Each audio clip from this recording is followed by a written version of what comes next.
Hello दोस्तों, क्या तुमने मिर्जापुर सीजन 3 के टीजर के अंदर मुन्ना भैया के रेफरेंस को नोटिस किया? और क्या तुमने गुड्डू भैया और बीना भाभी के रोमांटिक सीन को नोटिस किया? आई नो नहीं किया होगा, लेकिन जब मैंने मिर्जापुर सीजन 3 के टीजर को बहुत ही बारीकी से देखा तो मैंने कुछ ऐसी डिटेल्स को नोटिस किया जिन्हें सुनने के बाद तुम्हारा दिमाग घूम जाएगा। जो आखिरी डिटेल है उसे तो बिल्कुल भी मिस मत करना, क्योंकि उससे तुम्हें यह पता चलेगा कि मिर्जापुर का सीजन 3 बाकी दोनों सीजन से बहुत ही ज्यादा खतरनाक होगा। तो इसकी टीजर की स्टार्टिंग में गुड्डू भैया में उसी सेम लुक में दिखाए जाते हैं जैसे कि सीजन 2 की एंडिंग में हमें दिखाए गए थे, सेम कुर्ते सेम बूट के साथ। और इसी सीन में हम नोटिस कर सकते हैं गुड्डू भैया अपनी कार से उतरते हैं और उनकी कार के पास एक पुलिस वाला खड़ा होता है और उसी के आगे एक पुलिस वैन खड़ी होती है। अब क्या आप जानते हैं इस पुलिस वैन के अंदर कौन होने वाला? इस पुलिस वैन के अंदर होंगे हमारे गुड्डू भैया के पिताजी। कैसे, वो आगे बताता हूँ। इसी के अगले शॉट में हमें दिखाया जाता है कि गुड्डू भैया पागलों की तरह हंस रहे होते हैं और उनके चेहरे पर खून भी लगा होता है। और वो ऐसा तब करते हैं जैसा आपने नोटिस किया होगा जब वो किसी का मर्डर कर देते हैं या फिर किसी को गोली मार देते हैं। उसी के बाद सीन शिफ्ट होता है कि गुड्डू भैया जो त्रिपाठी चौक होता है उसे तोड़ रहे होते हैं। इस पर लिखा होता है मिर्जापुर में शांति स्थापना का प्रतीक, और इसे गुड्डू भैया तोड़ देते हैं। इससे मेकर्स ये चीज इंडिकेट कर रहे हैं कि अब मिर्जापुर में शांति खत्म हो चुकी है, अब वहां पर भौकाल होगा और कालीन भैया का राज पूरी तरीके से खत्म हो चुका है। वहां पर गुड्डू भैया का राज है। वहीं पर नेक्स्ट सीन में हमारी मुन्ना भैया की वाइफ हमारी सीएम साहिबा माधुरी यादव दिखाई जाती है, जो कि किसी उद्घाटन में गई हैं। और ये उद्घाटन किसी पार्क का है, क्योंकि आप इस पोस्टर पर देख सकते हैं यहाँ पर लिखा होता है आम जनता का आम पार्क। इस शॉट में आप शरद शुक्ला को देख सकते हैं, वो एक सुनसान और तहखाने वाली जगह पर आ रहे होते हैं जहां पर इतनी ज्यादा सिक्योरिटी होती है। अब यहाँ पर इतनी सिक्योरिटी क्यों है? जैसा कि आप सब जानते हैं मिर्जापुर सीजन 2 के अंदर हमारे कालीन भैया को शरद शुक्ला ने बचाया था, तो प्रोबेबली चांसेस यही है कि शरद शुक्ला ने उन्हें इसी लोकेशन पर रखा होगा। अब आता है वो सीन जिसका इंतजार तुम बेसब्री से कर रहे थे, बीना भाभी हमारे गुड्डू भैया का रोमांटिक। इस सीन में तुम देख सकते हो गुड्डू भैया बिस्तर पर लेट रहे होते हैं और वो पूरे नेक्ड होते हैं और उनके सामने खड़ी होती है हमारी बीना भाभी, जो कि उन्हें बहुत ही हताश भरी नजरों से देख रही होती हैं। तुम लोग सोच रहे होगे कि अब ये रोमांटिक सीन कैसे है, मींस इन दोनों के बीच कुछ,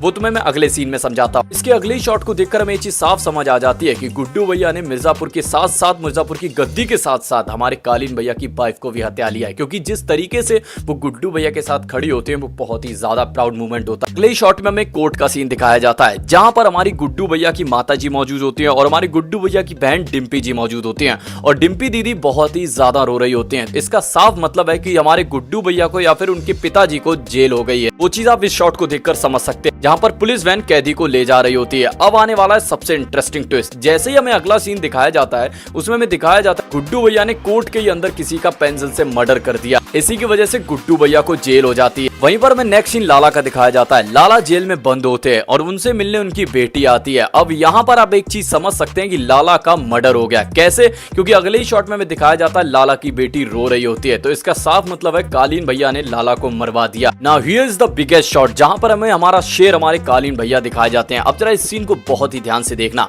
आप देख सकते हैं कालीन भैया जहां पर खड़े हैं वो एक जेल है। कैसे? अब मैं आपको बताता हूं। इस सीन को जरा बहुत ही ध्यान से देखिए। ये वही जेल है जहां पर कालीन भैया खड़े होते हैं, तो इसका साफ मतलब है कालीन भैया ने अपने किसी आदमी से गुड्डू भैया को मारने के लिए कहा। गुड्डू भैया भी उसी जेल में बंद होते हैं और जैसे कि आप सीन में देख भी सकते हैं कि गुड्डू भैया को किसी ने बहुत ही बुरी तरीके से मारा है, क्योंकि इसी शॉट के अंदर में गुड्डू भैया की फाइट भी दिखाई गई थी। अब इस शॉट को आप जरा ध्यान से नोटिस करिए। इस शॉट के अंदर हमें दिखाई गई हमारी गजगामिनी गुप्ता, जिनके हाथों पर हथकड़ी बंधी हुई है। अब इसके दो मतलब है, या तो गजगामिनी गुप्ता जेल से फरार हुई है, दूसरा मतलब ये या तो उन्हें पुलिस पकड़ कर ले जा रही थी, ये वहां से फरार हुई है। अब हम चलते हैं मुन्ना भैया के रेफरेंस सीन के ऊपर, जिसका आप सब बेसब्री से इंतजार कर रहे थे। आप इस शॉट को देखकर समझ सकते हैं कि हमारी सीएम साहिबा एक ऐसी पहाड़ी वाले इलाके में किसी से मिलने आई। तो आपको अगर मिर्जापुर का जो इंट्रो आया था वो सीन याद हो जिसमें हमारे कालीन भैया कहते हैं कि याद है हम या फिर भूल गए हम, उस सीन में आपने नोटिस किया होगा कालीन भैया उसी जगह पर खड़े होते हैं जहां पर हमारी सीएम साहिबा गई हुई है। और ये वही एरिया है जहां पर गुड्डू भैया ने हमारे मुन्ना भैया को जान से मारा था। एंड एट लास्ट आप इस सीन में देख सकते हैं हमें मिर्जापुर की गद्दी दिखाई गई है। इस गद्दी की परछाई में एक शेर चलता हुआ दिखाया गया है। तो मेकर्स ने